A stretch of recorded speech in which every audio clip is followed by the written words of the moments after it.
विलिनीकरणाला 35 आमदारांचा पाठिंबा, काय म्हणाले सुनील तटकरे?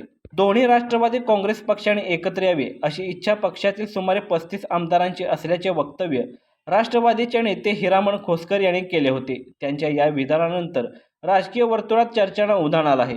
या पार्श्वभूमीवर राष्ट्रवादीचे नेते सुनील तटकरे यांनी माध्यमांशी संवाद साधत प्रतिक्रिया दिली.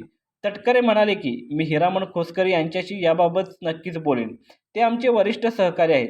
त्यांनी त्यांच्या भावना व्यक्त केल्या असतील त्या संदर्भात आम्ही बसून चर्चा करू. तटकरे यांनी खोसकर यांच्या वक्तव्याला थेट समर्थन किंवा विरोध न दर्शवता सावध भूमिका घेतली. त्यांनी या विषयावर अधिक भाष्य करायचे टाळले. त्यामुळे पक्षांतर्गत चर्चांना अधिक वेग येण्याची शक्यता व्यक्त केली जात आहे.